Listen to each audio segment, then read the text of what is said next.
जय हिंद दोस्तों, आप सभी का स्वागत है इस चैनल पर। आज का ये वीडियो देश भर के लाखों केंद्रीय कर्मचारियों और लगभग 65 लाख पेंशन धारकों के लिए बेहद महत्वपूर्ण है, क्योंकि हाल ही में वेतन, पेंशन, महंगाई भत्ता, अतिरिक्त पेंशन, 18 महीने की डीए एरियर और पेंशन से जुड़े कई अहम मुद्दों पर बड़ी जानकारी सामने आई है। केंद्र सरकार की ओर से कार्मिक मंत्रालय और पेंशन मंत्रालय ने भी कुछ महत्वपूर्ण दिशा निर्देश जारी किए हैं, जिनका पालन सभी कर्मचारियों और पेंशन भोगियों के लिए अनिवार्य माना गया है। इसीलिए इस पूरे विषय को विस्तार से समझना बेहद जरूरी हो जाता है। हाल ही में एक बहुत बड़ा और ऐतिहासिक फैसला सामने आया है, जिसने हजारों कर्मचारियों को राहत देने का काम किया है।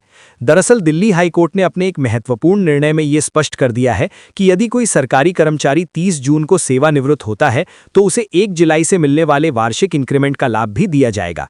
पहले तक सरकार इस लाभ को देने से इनकार कर देती थी और ये कहा जाता था कि क्योंकि कर्मचारी 1 जुलाई को सेवा में नहीं है, इसलिए उसे इंक्रीमेंट नहीं दिया जा सकता। लेकिन अदालत ने इस तर्क को सही नहीं माना और कर्मचारियों के हित में फैसला सुनाया। इस फैसले के बाद अब केंद्र और राज्य सरकारों के हजारों कर्मचारियों और पेंशन भोगियों को सीधा फायदा मिल सकेगा, क्योंकि उनकी पेंशन की गणना भी बढ़े हुए वेतन के आधार पर की जाएगी। ये निर्णय कर्मचारियों के लिए एक बड़ी राहत के रूप में देखा जा रहा है और कर्मचारी संगठनों ने भी इसका स्वागत किया है। इसी के साथ पेंशन भोगियों के लिए एक और राहत भरी खबर सामने आई है। कई बार ऐसा होता है कि किसी पेंशनर का पीपीओ, फॉर्म 16, ग्रेच्युटी से जुड़े दस्तावेज या अन्य जरूरी कागजात समय के साथ खो जाते हैं और बाद में उन्हें प्राप्त करना बहुत कठिन हो जाता है। लेकिन अब केंद्र सरकार ने इस समस्या का समाधान भी निकाल दिया है। सरकार ने स्पष्ट कर दिया है कि अब ऐसे सभी महत्वपूर्ण दस्तावेज सुरक्षित रूप से डिजी लॉकर में उपलब्ध रहेंगे। इसका मतलब यह है कि यदि किसी पेंशन भोगी का कोई दस्तावेज खो भी जाता है तो घबराने की बिल्कुल जरूरत नहीं है। वो अपने आधार से जुड़े मोबाइल नंबर के माध्यम से डिजी लॉकर में लॉगिन करके अपने सभी दस्तावेज आसानी से डाउनलोड कर सकता है। इससे न केवल दस्तावेज सुरक्षित रहेंगे, बल्कि भविष्य में किसी भी प्रकार की प्रशासनिक प्रक्रिया को पूरा करना भी आसान हो जाएगा। सरकार का ये कदम डिजिटल इंडिया अभियान की दिशा में एक और मजबूत कदम माना जा रहा है। अब बात करते हैं महंगाई भत्ता यानी डीए और महंगाई राहत यानी डीआर की, जिसका इंतजार केंद्रीय कर्मचारी और पेंशन भोगी हर 6 महीने में बेसब्री से करते हैं।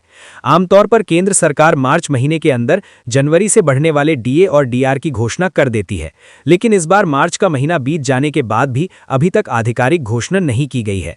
हालांकि विभिन्न सूत्रों से जो जानकारी सामने आ रही है, उसके अनुसार इस बार डीए में लगभग 2% की बढ़ोतरी होने की संभावना है, जिससे ये 58% से बढ़कर 60% हो सकता है। उम्मीद जताई जा रही है कि केंद्र सरकार की आगामी कैबिनेट बैठक में इसका औपचारिक ऐलान कर दिया जाएगा और इसके बाद अप्रैल महीने की सैलरी तथा पेंशन में कर्मचारियों और पेंशनरों को इसका लाभ मिलना शुरू हो जाएगा। साथ ही जनवरी, फरवरी और मार्च के 3 महीनों का एरियर भी एक साथ भुगतान किया जा सकता है। लेकिन क्योंकि घोषणा में देरी हो रही है, इसीलिए कर्मचारी संगठनों और पेंशनर संगठनों की ओर से सरकार पर दबाव भी बढ़ता दिखाई दे रहा है। कई संगठनों ने सरकार से अपील की है कि महंगाई लगातार बढ़ रही है और कर्मचारियों व पेंशनरों को राहत देने के लिए डीए और डीआर की घोषणा जल्द से जल्द की जानी चाहिए, ताकि उन्हें बढ़ी हुई दर से वेतन और पेंशन मिल सके।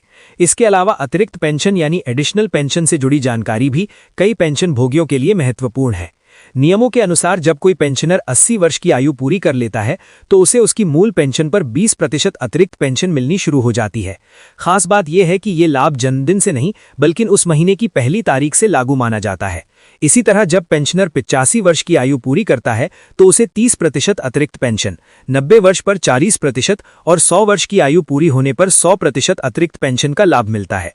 लेकिन कई बार विभागीय लापरवाही या जानकारी के अभाव में ये अतिरिक्त पेंशन समय पर शुरू नहीं हो पाती।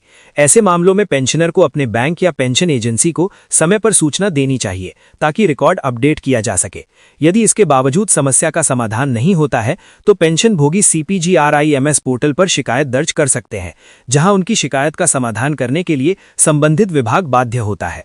एक और महत्वपूर्ण अपडेट ये भी सामने आई है कि यदि बैंक की किसी गलती के कारण किसी पेंशन भोगी के खाते में अधिक पेंशन जमा हो जाती है तो उसकी रिकवरी सीधे पेंशनर से नहीं की जा सकेगी।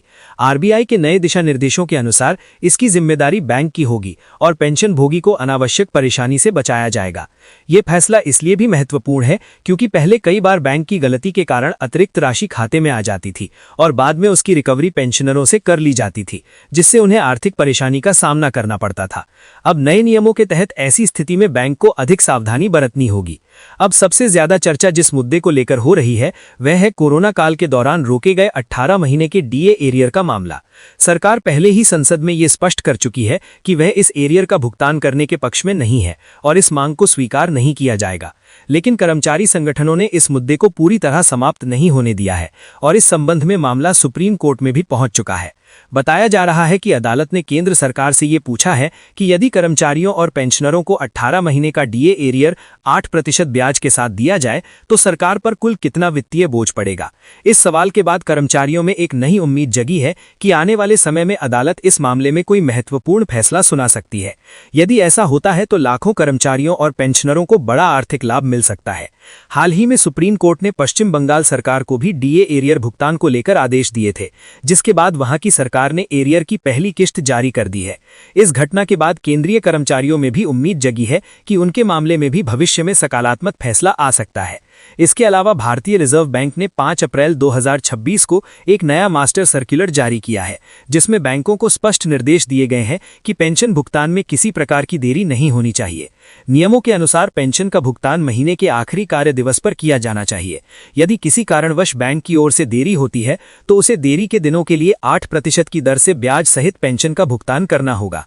ये कदम इसलिए उठाया गया है क्योंकि पहले कई पेंशन भोगियों की शिकायत थी कि उन्हें समय पर पेंशन नहीं मिलती थी और कभी-कभी 5-6 दिन की देरी हो जाती थी, जिससे उन्हें रोजमर्रा के खर्च चलाने में कठिनाई होती थी।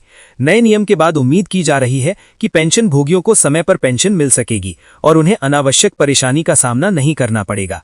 अंत में एक और महत्वपूर्ण जानकारी सामने आई है जो उन्हें पेंशन भोगियों के लिए खास है जिन्हें अपनी पेंशन से जुड़ी समस्याओं का समाधान नहीं मिल पा रहा है। सरकार ने घोषणा की है कि देश भर के सभी जिलों में 21 अप्रैल 2026 को पेंशन अदालत का आयोजन किया जाएगा। इस पेंशन अदालत में पेंशन भोगी सीधे अधिकारियों के सामने अपनी समस्याएं रख सकते हैं। यदि किसी की पेंशन शुरू नहीं हो रही है, पीपीओ से जुड़ी समस्या है, फैमिली पेंशन में दिक्कत है, पेंशन संशोधन में गलती है या किसी एरियर का भुगतान अटका हुआ है, तो ऐसी सभी समस्याओं का समाधान पेंशन अदालत में किया जा सकता है।